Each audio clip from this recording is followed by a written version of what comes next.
Hello. Yes. Welcome back to the Heart, Mind, Money podcast with Perla Tamez Casasnovas. I am Giselle Mascareñas. I am the COO of Latina Empire, and I am your extractor. G likes to take out all the juice of me. Yeah, oh my! And it's endless. It's limitless. There's just so much. Too much juice. There's just so much. There's so many. I call them Perlaisms. I'm the juicy pea. You're the juicy piece. That's it. I'm getting a shirt. Perla, oh my God, I'm so excited to talk about this topic because, you know, if you are a woman that's over 30, you've probably had a divorce. Yeah. Or might have one in your lifetime. 60% chance is you've had a divorce. You've been through a divorce. What a difficult situation. And no matter what, even if you divorce amicably, it's a difficult situation because there's a lot of emotions involved. You had a lifetime with a person, or you feel like a failure because it didn't work, or you have kids with a person. And so, you know, the purpose of this podcast, everybody listening, is that the thing is that through anything, this specific failure or challenge in your life called divorce, there is so much self-discovery through pain. So I want us to tap into divorce because divorce, it's something that a lot of us go through, or a lot of us are going to go through, and some hold on to the past, hold on to it, and you don't allow yourself to open yourself up for what you learned from it, what you could learn from it to have your soulmate. Why it was good to have that chapter in your life closed. Yeah. But what do you have to do? Like, if you're in a marriage that you don't want to be in, and that's okay. Like, one, be okay with going, God, I really don't, like, I can't see this forever. Or if you've had divorce and you're still like reeling from it, like, what could people do? Like, what do people need to understand that it's not something that you need to carry, and it's actually like a gift? Like, what you went through is a gift in self-discovery. Yeah. So sometimes you go through divorce through different doors, right? So I'll list some of the doors that take you to divorce. Cheating, betrayal, financial crisis, some type of abuse, either physical within the married couple or Verbal. in the children, something funky like that. A diagnosis of one of your childs to be very, very tremendous, and unfortunately, a lot of men can't take that, right? So I have two friends that have been through a divorce because their kids have been diagnosed with autism. And their husbands can't seem to wrap their head around that. And that just starts like destroying the relationship. And then ultimately, you know, they split, right? And they call it quits. And so there's different things that can take you to the verge of a divorce. In my personal relationship, it was my ego that took me to divorce. And so usually, I don't think those are very common when the woman goes on this nut high horse and she just wants to feel like she conquers the world. And then, you know, she says, screw this, I'm fighting for divorce because you told me, you know, F off, basically, right? That's what my ex-husband told me in Spanish. And which was the first time he had ever even, like, give it a little bit of context. Super nice man. Yeah. Never told me to F off ever. But when he did, I was like, nobody tells me to F off. I'm fighting for divorce. And so he called my words, and then I had to go and prove my ego. point, and it was all ego. It could have been and then I was solved with waiting a for him to conversation. beg me back, and then that never happened. And then I needed like a little bit of love, and then I went and I fell in this, you know, crazy romance, and then that took me to, you know, toxicity and beyond, and I negotiated my non-negotiables, and I accepted physical, verbal, and mental abuse. Anyways, I was toxic, and I called a toxic relationship here at the end. But I wasn't able to understand my divorce until I had to go through self-healing, right? And when I was not understanding my divorce, I had so much remorse, so much guilt for breaking up my family that I said I should have dealt with it. like, why did I do this? Why did I leave my daughter without her father being close to her? I was like the first divorced one in the last That in 200 itself years. carries a lot of shame. In the last 200 years that I could backtrack in my family. And so I was ashamed, and I would carry like a lot of guilt and resentment. And that took me to kind of get away from my family. And when I got away from my family, I was embarrassed, right? And I wasn't even that close in my friend circles. I exited several friendships because I just had so much guilt within me. And so what happened is that I was not accepting my divorce. And so when you go through divorce, you have to go through grieving. Yeah. And people go through grieving. You have to accept it. You have to feel the pain. You have to understand why to then get out of that situation with a solution, right? Yeah. And when I went through that, I was just putting Band-Aids all over my wounds and my pains. And that was just driving me insane. I was just getting lost and loster every single day by the day until I understood that I was supposed to mourn that divorce. So divorce, you could be divorced from a spouse, you can be divorced from a job, you can be divorced from your company, you can be divorced from a friendship. You can be divorcing yourself from a person that has a terminal illness. But you have to grieve. If you don't grieve, then you're not going to understand why that relationship needed to come to a closure in your life. And until you don't understand that, you're not able to comprehend the good things that relationship left you. Or what you learned. And what you learned. And once you are able to pass through the grief, the acceptance, right? And you're able to respectfully say, thank you for this relationship. You left me A, B, C, D, E, F, G. Then you can't move past it. And every relationship that you ever have in this life, every person, even if they're in your life for a day, or if they're in your life for years, or they're in your whole life, right? The people have cycles in your life. And they're there for a reason, and they're there to leave you with gems. But you need to be able to accept the departure to be able to obtain the gems. If you don't accept the departure, you're like neglecting the acceptance of the gems. Wow. That's interesting. Through what you went through, though, now that you look back, because you went on the journey of, finally went on the journey, because for a while you didn't, that's where you found yourself in a toxic relationship, correct? Yes, But after that, you were now starting to ask yourself questions like, why? Why did I do that? Why did I make those decisions? And you went to get coached, and you went to go find the actions that you were taking were so outside of your norm, and you went to go figure that out. If somebody is in a relationship, they maybe went from home to a relationship because that's all they knew. Maybe it was one of those 4 loves that isn't soulmate, right? But it's another one. How do they know that? What can you tell them? Like, how do they know that there is healing after that? That it isn't something that they have to either stick to if it's toxic, if they don't feel fulfilled or they don't feel alive. Like, how sad to be in a situation. Because I don't want to. Divorce happens, but there's sometimes it should happen. It's necessary, yes. And well, most of the times if it happened, it should happen. And the question is this: if you're in a toxic relationship and you know it, right? But what I tell, when I'm doing, private sessions with people, I say, you're in a toxic relationship, yes.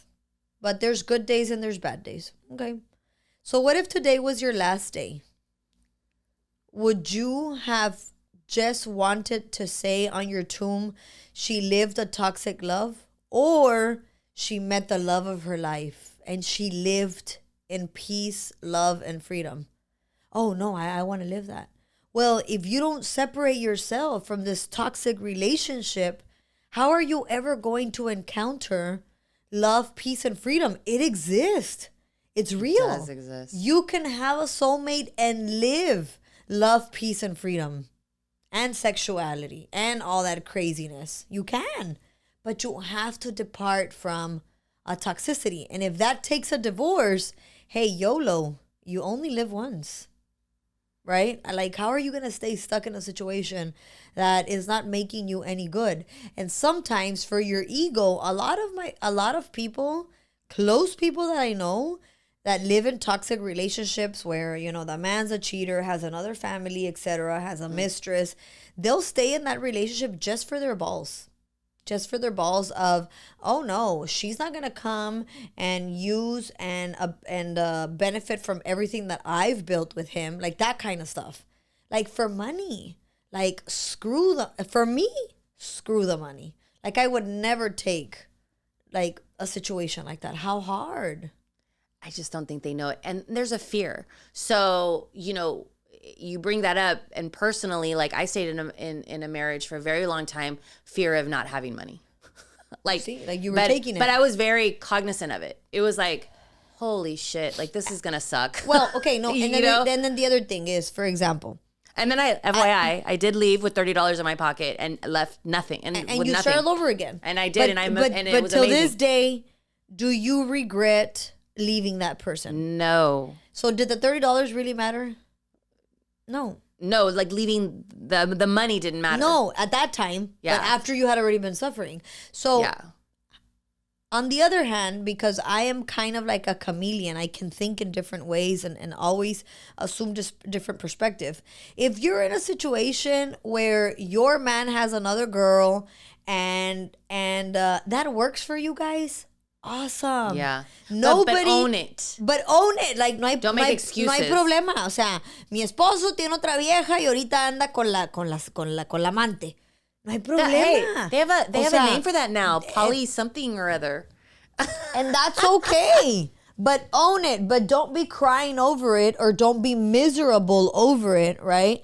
Don't be, totally. Talking gossip about other people when yet you're living like probably worse. So but again, people who gossip are looking in the mirror. Well, yeah, they're a little they have an illness. Mm-hmm. They have an illness. Yeah, people who gossip. People who gossip have an illness. Yeah, they're self-disgusted, and so they're self-disgusted of them. Yeah, people that gossip have an illness and they're self-disgusted of themselves. That is a really good syndrome. And they're self-disgusted of themselves, so they go and they gossip, so they throw their caca on other people, so that then they don't feel like they're such a big caca. That's what I think of people that gossip. I'm sorry, but that needs to be in like psychological books now. Self-disgusting. They're self-disgusted of themselves. That's why they gossip and they take stuff and they want to make people feel bad. And did you know that she said this about you? And like show recordings and like people do shit like that. I know. That's it's nasty. True. But you diagnosed it correctly. And they're like, oh, I'm going to tell you this, but I really didn't want to tell you. But they were saying this and this and this and this about you. I'm like, okay. Like, dude. Like the drama. ¿Qué es eso? Or they call you and they're like, oh my God, so-and-so said this about this person, but don't tell him. Yeah. Pues ¿para qué me chingados lo estás diciendo? Like, why are you telling me? Like, I don't deal with those things in my life. I'm going to tell you, my group of friends and the people that I hang around with in my family has been years. I'm not involved in any situations like that. Does it happen? Do I hear about it in the boonies? Yes, I do. But once you clean your auras, like that, it doesn't exist around you. Self-disgusting people don't come close to you. Disgusting people. I love this so much. Okay, going back, because, you are a self-disgusting person when you're in a relationship that you just don't find, you're not happy. You're not happy. And happy is fleeting. So like what I mean by happy is like you're not doing the struggle together. You're not finding a way together. Like you're living separate lives, but like coming together because you have. He says blue. You say purple. He says fuchsia. Like, yes. And it doesn't have to be like, that let's way. eat pizza. No, we're eating lasagna. It's like pizza and lasagna, same family. Like, can't we have both? Yes. I mean, I know. Like, chill out. There's so much.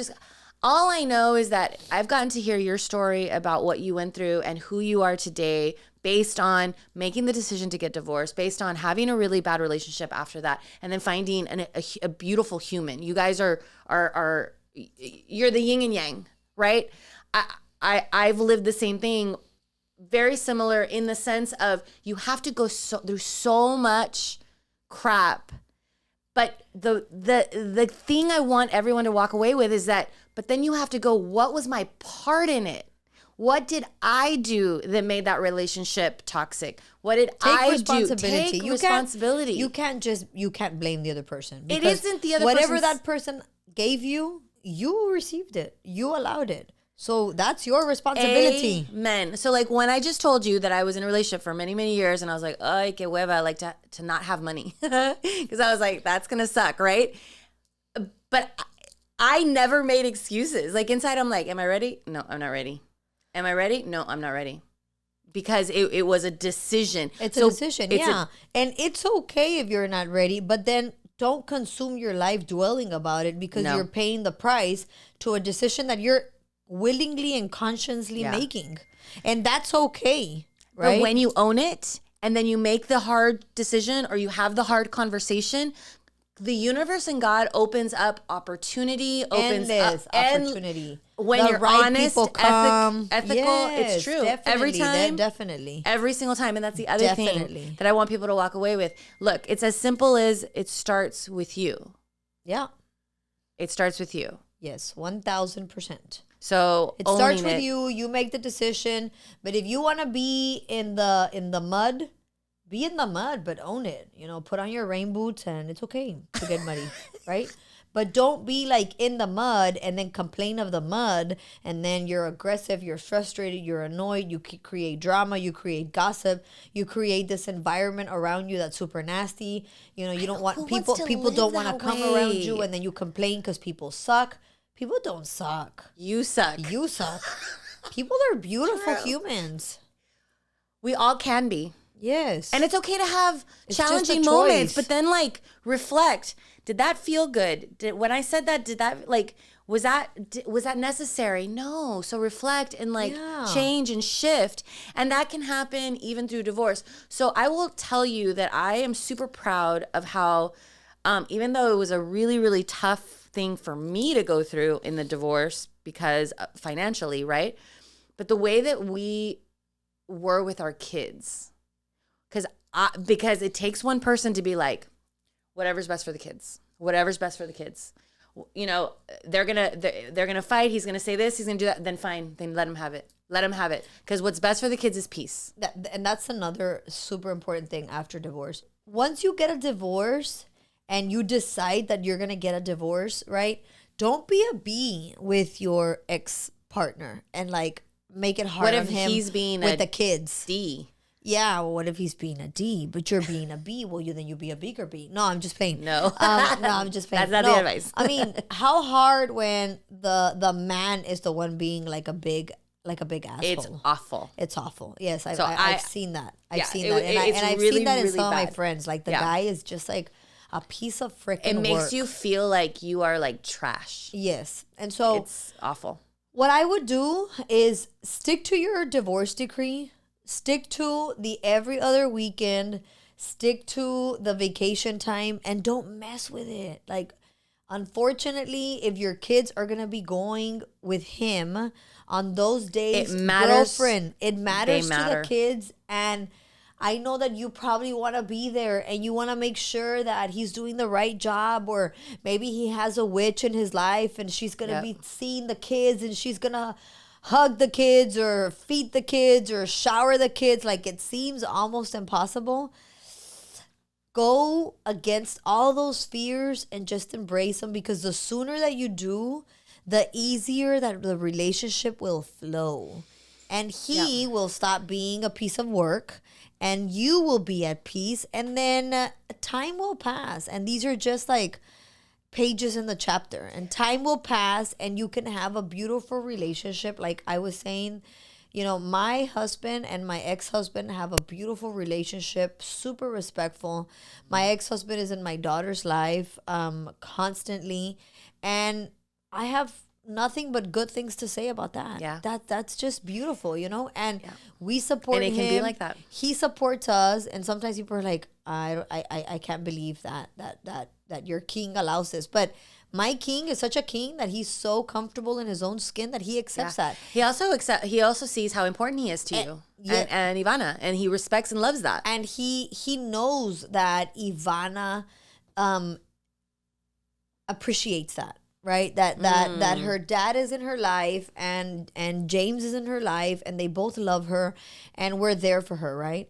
And so it is possible to have joy after divorce and be a big Brady Bunch. It is. So I mean, I just want to share that the reason that it's you're going through it, but again, he was always a good man, right? It was things that you needed to work through, and you worked through. Yeah, he was a good man. I was a big B at the beginning, but then I had to change. And you did. In my case, you know, it was a really, really difficult situation, and I resigned myself to be whatever needed to happen for the kids' sake, right? Yeah. And that was really, really difficult. But today, fast forward 13 years, 14 years, my husband and him are really good friends. They have so much love and respect for each other. Yes. You know, what I want to share is that when you do that, when you're the one who feels like the biggest sacrifice, and you feel kind of like that you're making yourself small, but you're doing it so the kids get as much peace as humanly possible during a really, really bad situation. Fast forward where they become adults, and they say thank you, and they see like, wow, all that you did, when there was many years that like G hated me because all she knew was Dad's side, right? He needed to heal, and he did. And now we're all a good family unit, right? And I'm okay with that, because it's important that everybody has to heal on their own time. Yes. But the kids are the most important thing. Yes.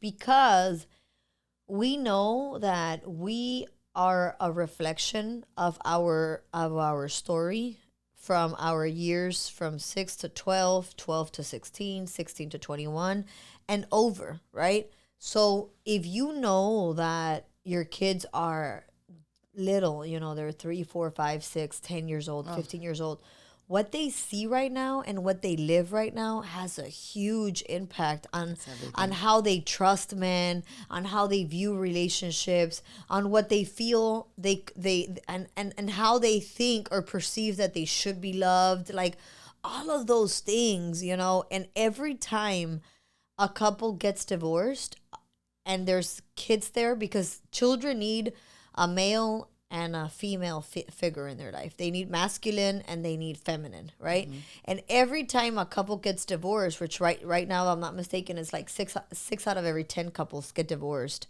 on average in the U.S., we're destroying a kid. We're destroying a kid's life because they are somehow going to have inner child wounds, like abandonment, like resentment, like betrayal, like, oh, you betrayed my dad, you know, you left him, and pobrecito, and or we kept the house and he moved out of the house and now he doesn't have a house. Like all those things affect the child. They affect the kids of today. 100%. And those kids of today are tomorrow's future. So we women or we men, we play a huge role in that upbringing of a child. And I know it's hard and it's better said than done, but if you're going to get a divorce, do it as amicable as possible. Like, just like surrender, man. Like, you can't live together. Just one-sided. You have a toxic relationship, you know, like sometimes you have to surrender like completely. Just ni modo, you know. I know. So, you know, just to wrap things up, if ever anybody listening to this, you know, the most important thing I think, P, and please like interject, is that people walk away knowing that there's a bigger picture than the immediate pain that's in front of you. Yes. That's if you're going through a divorce right now, or you went through one recently, or you're in a toxic relationship, these are pages in your chapter. And these are as short as you want to make them. Absolutely. Because the book, that's the series of your life. It's like big and fat, juicy, happy, painful, joyous. You decide what you do of it, right? Yeah. Like the series of your life has the title that you make out of it. But if right now you're going through a toxic situation and it's a chapter, the pages are as long as you make them in the chapter, basically. And you take the choice. And we are going to wrap it up right here because I couldn't have said it better. I mean, think about that. It's a good visual to think about each chapter in your life, and the ones that need to be really chunky and juicy need to be the ones that bring you joy and that are adventure, and that you're developing personally and developing professionally. But the ones that are like chingazos in life are the ones that like end them. Short. Put a period. Sentence the end. Bye. If it's getting nasty and gritty, bye. Put a period, close the sentence, and move on. And you can only control your actions. Yes, control your actions. Don't be pointing a finger. Forget about somebody else. He said. It doesn't matter. No, forget about somebody else. Oh my God, I love it. Thank you, P, so much. Thank you, G. I want to... The squeezer, or what are you called? I'm the executor. Oh, the executor. No. Extractor. I think she's like better like the squeezer, no? Like she's squeezing out information out of me. Like she's, from a sponge or a lemon? Like she's squeezing the trapeador, Like she's like it's because you're super full of freaking But it's also like I think you've lived like a bazillion lives and you were probably really good at all these different ones because it's just like this thing, like it's just natural. Like you see something, you're like I sent you a message this morning. I was like, you did that whole, you lived up to like a dot. You gave me a bone to live up to. You gave me a bone to live up to, right? And you're like the little face, like. It's so good. I was reflecting this morning. I'm like, damn, she's good. Because you are just really good at giving people space when they're going through whatever they're going through. They don't even know they're going through something. But if they're, in my case, it was just like, like quick responses to something. And I was like, why, what is up with me? And I had to reflect on it. And it had nothing to do with anything other than there's just moments. They're just moments of fear, of moments of uncertainty. Yeah, but all that it's a story in your head. You're real good at that. Yeah. And you don't push it. You're like, let's sleep on it. Yeah, like you don't have to solve the world today. Like these are just, life is moments. And some people get so hung on a freaking moment. Or the story in their head. And it's like, relax, go sleep on it. Mañana, there's going to be another moment that's going to be better than this one. And you'll be able to say, oh, that's not that bad. Like, let it go. But that's usually what happens. But reflect and understand. Dig in. What is your part in it. Yeah. Hey, if you need help getting a divorce, call me. I'm a divorce expert and mediator and negotiator. She is. Okay, everybody, whoever wants, she means it. Reflexiona con Perla on all the show notes. The show notes have her personal Instagram, have Latina Empire, all our social medias. And remember that the healing begins when you take that step and you do the work. We have something called Virtual Clarity. It's a Clarity course. Intensive. The Clarity Intensive starts. There's cohorts, so you can always look up when that cohort starts. But right now you can start the work with the immersive workbooks that we have, the courses that Perla has created, and it really is transformational because it all starts with healing, and that is at the link in bio in any of our social medias or at thelatinaempire.com. We want you to have the most abundant and fulfilled life. Yes, my purpose is to ignite acts of kindness, and I can only do that being a bridge with vulnerability to healing, because that's where it all starts. It really does. Married to that theory. And thank you for all you do. Thank you. Bye, chicas. Bye-bye. Thank you, everybody, for listening to Heart, Mind, and Money podcast with Perla, the awesome Perla. Thank you. Yes, I want everybody to look into the Latina Empire. .com, look more into what this whole mission is. Also on all our social medias is at the Latina Empire, and to connect with Perla, who answers every single comment, message. We'll send you a voice message. We'll ask you to send her your WhatsApp. She will answer anything, any problem, any advice. I mean, you're pretty remarkable at that. And you can find Perla on Instagram at Reflexiona. Reflexiona con Perla. Reflexiona con Perla. But we are all across social media, and Perla is always, every single day, pouring into you through all social platforms at the Latina Empire. And we also have our community at the Mana Lounge that you can find more information at any of the links on any of our social medias. And we would love to have you as one of our manas. We've got to keep learning. We got to keep learning. We got to keep healing our heart. Healing your heart. Challenging our minds. Challenging your mind to fill your pockets. To fill your pockets. Thank you guys for having us.